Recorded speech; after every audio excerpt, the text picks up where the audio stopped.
Listen to me. I am an immigrant. I'm speaking from personal experience. Get the hell out. I don't even like... I should get the hell out. Yes. Why? I don't want you here. Well, that was from a recent Jubilee episode with the host Mehdi Hassan debating 20 far-right Republicans. Yeah, I just realized the lighting was terrible, but we're not redoing that. In that specific clip, Joseph Seth Carrero berated Mehdi Hassan and basically told him, I'm white, you're not. I have jurisdiction on whether you stay or not. And that was not the only insane clip from that episode. Far from it. You don't look very Native American to me. I am Native American. Whites are Native Americans. What are you talking about? You're not. What are you talking about? You're a little bit more than a far-right Republican. Hey, what can I say? I think you could say I'm a fascist. Yeah, I am. Now, I don't know Seth's, or frankly anyone else in the video's income class or his class status, but that cursed room serves as an example of the worst phenomena we're experiencing in recent politics. I mean, it's not really something that is just in recent politics. It's something that's existed for a while, but it's that white working class people in America really don't like immigrants, especially undocumented ones. I'm just going to read off some statistic points from this Brookings Institute 2016 polls that I found. And admittedly, I know it's 9 years ago, but we can see how Trump tapped into these same fears for the 2024 election, so I think it's still very relevant. For example, 54% of college-educated whites think that America's culture and way of life have improved since the 50s, while 62% of white working-class Americans think that it has changed for the worse. 68% of working-class whites, but only 47% of college-educated whites, think that the American way of life needs to be protected against foreign influences. By a margin of 52 to 35%, college-educated whites affirm that today's immigrants strengthen our country through their talent and hard work, while 61% of working-class whites say that immigrants weaken us. And there's 50 more statistics in this one study, but you get the point. This trend that more working-class people are moving to the Republican Party. For example, Biden won the working class by 19 percentage points. Fast forward to 2024, Kamala Harris won them by only 1. You can look at whites without a college degree, those far more likely to be working class, and how they voted. According to network exit polls, Trump won 66, 67, and 66% of the white vote without a college degree in 2016, 20, and 24. I mean, in theory, the working class should be the backbone of the economically progressive ideals of the progressive wing of the Democratic Party, like they were in the 40s with FDR. But why hasn't this happened? Well, that is what we're exploring today for my first video on this channel, and first YouTube video since I was like 8. And we'll see me. I'm going to explore this topic. Why do working class, especially white people, support Trump in these numbers, and how does this relate to Marxism and a more socialist view of thinking of the world? Well, just to start off, I think there's 2 reasons why white working class support Trump. I think the first one is right-wing economic populism, and the second one is being conservative on social issues. To start with the first one, we have to really look at the acronym MAGA and what it stands for: Make America Great Again. Since the 50s, wages adjusted for inflation have gone up 9%. However, worker productivity has gone up a staggering 75%. That means while workers produce 75% more than they used to, they only get paid 9% more relative to inflation. McDowell County, the poorest county in America, as an example. It was once the coal capital of America. However, given advancements in machinery and decreased reliance on coal, the county has become an essential one large ghost town. The population has gone down from the peak of 100,000 to 18,000. Life expectancy now is worse than it was in the 80s, and the county even lost its own Walmart. Its only Walmart. Now, McDowell might be one extreme example, but it's hardly the only one. The Rust Belt was once a hub of manufacturing. with many steel and automobile and other manufacturing factories being in this area. However, due to various factors, the Rust Belt has become, well, the Rust Belt. Wages have lowered relative to productivity and inflation, and there seems to be no hope for the area. And this is where Trump came in. It was clear after decades of government by the establishment Democrats and Republicans that the establishment had clearly failed white working class people, a demographic that seemed to be in rapid decline. And Trump painted himself as anything but the establishment. He painted himself as the ultimate outsider. A right-wing populist is what his supporters would call him, but to me, he's just a fascist. As fascism is an ultranationalist, militarist, and authoritarian ideology that seeks to restore a nation's former glory by getting rid of an outgroup. And Trump not only identified the grievances of this demographic, he offered a scapegoat: undocumented immigrants. And you may say that fascism is about race and Trump's not a racist. I would dispute that, but that's not what fascism's core is. Take this quote by the founder of fascism himself, Benito Mussolini. And I think that the YouTuber JRag made a great video on this in which he discussed post-racial fascism, a probably satirical but actually legitimate ideology that basically says that in America, fascism isn't really about race. We can see Candace Owens actively supporting movements that fascists support. This is because fascism's goal isn't necessarily to build a nation for just one race, although it certainly can be.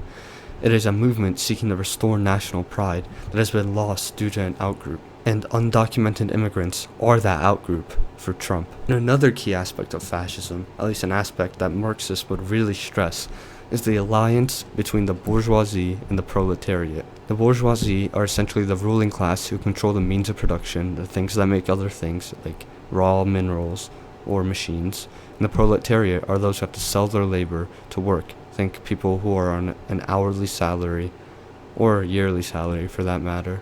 And in order for a fascist movement to be successful, the bourgeois have to convince the general population that an outgroup is to blame for their troubles, not an inherent flaw within capitalism itself. And that is exactly what happened with Trump.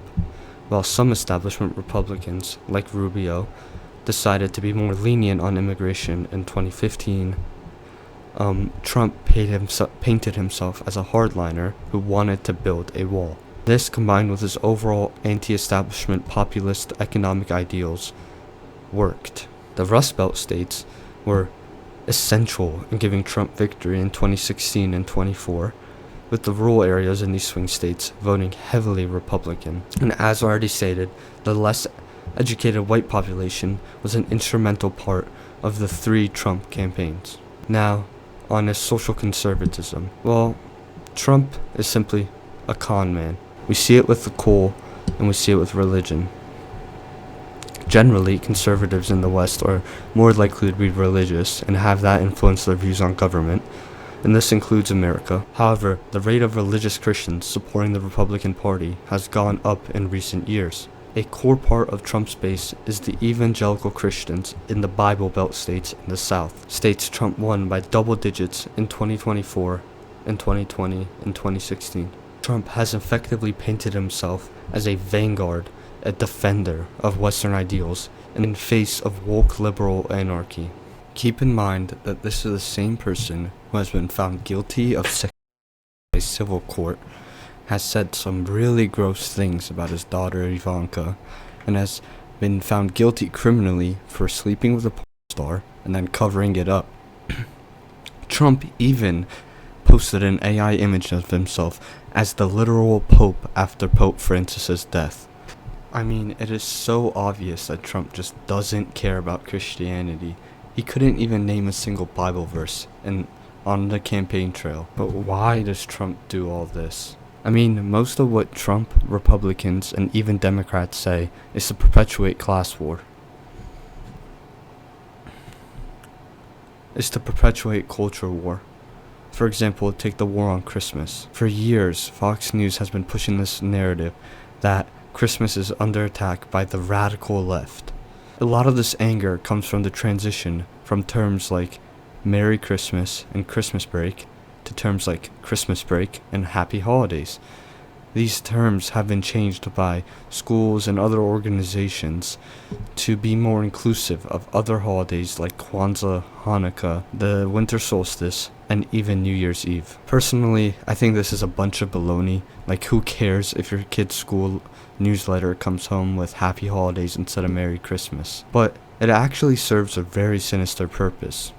It contributes to the larger, more ominous movement to control Americans' minds. Because those in power, the capitalist class, knows that the average working person is angry. And there's two ways to deal with anger: confront it and solve the issue, or redirect it. And politicians have chosen the latter. Think of all the people, like those in that Jubilee episode, who voted for Trump to deport all undocumented immigrants for stealing, quote-unquote, their jobs, while in reality, undocumented immigrants are often doing the hardest jobs that pay the least. Also, unemployment is at historic lows, and this includes unemployment for native-born Americans. And this framing is stupid regardless, considering how immigrants are projected to add $9 trillion to the GDP by 2034. That's gonna boost the economy and lead to just more jobs being created anyway. Finally, the argument that undocumented migrants commit a disproportionate amount of the crime in America is fundamentally false. And this argument crumbles when you consider the fact that the majority of the immigrants detained under the Trump administration have committed no crime at all. And for those who have committed crimes, it's mostly minor offenses like traffic violations. In summary, the decline in the working person in America is not due to immigrants. But then, who's to blame? 2 words: the billionaires.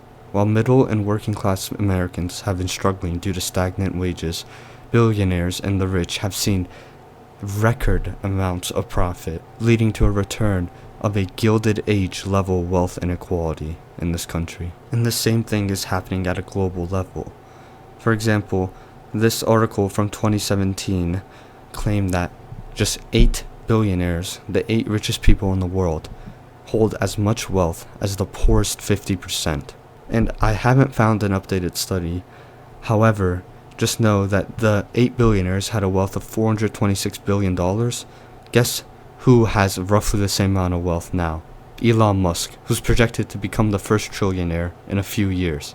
Now granted, that study used debt as a way to measure wealth, which means it's possible that someone in a rural country who never went to college and never accumulated much debt under this kind of measurement has more wealth than a college student in America who has college debt, but it still shows the level of wealth inequality. Now think about this. Why would the current debate about the decline in the working class, especially the white working class, be so centered around immigration and not the billionaires and the bourgeoisie? To answer that question, we have to explore a theory developed by Italian Marxist Antonio Gramsci, and it is called cultural hegemony. To quote the Wikipedia definition, cultural hegemony is the dominance of a culturally diverse society by the ruling class, who shape the culture of that society, the beliefs and explanations, perceptions, values, and mores, so that the worldview of the ruling class becomes the accepted cultural norm. Essentially, the culture that the ruling class wants you to follow is seen as the default culture or beliefs for average Americans. You can see cultural hegemony in the works when blue-collar workers laugh at the idea of decreasing the weekly work hours or increasing minimum wage. Fun fact, if minimum wage had gone up the same levels productivity has since the minimum wage was first introduced, the minimum wage now would be $26. And we see cultural hegemony take form in the immigration debate as well. Because in order to dominate a culture, you have to set boundaries on acceptable dialogue. And essentially, the bourgeoisie determine what dialogue and debate is acceptable or not. Immigration is, class's role in struggling Americans' lives is not. I mean, just think of what would happen if you went up to an average American and said you were a socialist. You would probably get a response like, when has socialism ever worked? And this plays out on a larger scale. Think about it. While we have a fascist in the Oval Office, people like Zohran, who won the Democratic primary for New York City's mayor race, aren't getting the endorsement of prominent New York Democrats like Hakeem Jeffries or Chuck Schumer, and we're having the American establishment rain down on him. So much for vote blue no matter what, am I right? Our most progressive leaders in Congress are basically just social democrats. Side note, I really respect what some of the progressive leaders in Congress are doing. However, when some of the most radical in Congress can't even vote in favor of cutting all aid to Israel, a state that is currently committing, it really puts in perspective how far right our Overton window is. I think Manufacturing Consent, a book written by Noam Chomsky and Edward Herman, also a book I've had for an embarrassingly long time without reading, puts it best. Quote, "The beauty of the system, however, is that such dissent and inconvenient information are kept within bounds and at the margins, so that while the presence shows that the system is not monolithic, they are not large enough to interfere unduly with the domination of the official agenda." And we can see this play out in American politics, just like in my previous example about our most progressive leaders. And that is how the rich maintain their power and dominance on the proletariat. Real societal change will only come once the working class realize what their real problems are. The fact is that capitalist exploitation has led to more and more money being put into fewer and fewer hands, away from the workers who produce the real value. It is time for real class consciousness, and this includes all of the proletariat, no matter their religion, ethnicity, gender, or even documentation status. I'd like to end off with an all-time quote from an all-time favorite book of mine, The Grapes of Wrath by John Steinbeck. Here's the note: "You who hate change and fear revolution, keep these two squatting men apart. Make them hate, fear, suspect each other. And from this first we, there grows a still more dangerous thing. I have a little food, plus I have none. If from this problem the sum is, we have little food. This thing is on its way, the movement has direction. Only a little multiplication now, and this land, this tractor, are ours. The two men squatting in a ditch, the little fire, the side meat stewing in a single pot, a silent, stone-eyed woman behind, the children listening with their souls to words their minds do not understand. The night draws down. The baby has a cold. Here, take this blanket. It's wool. It was my mother's blanket. Take it for the baby. This is the thing to bomb. This is the beginning from I to we."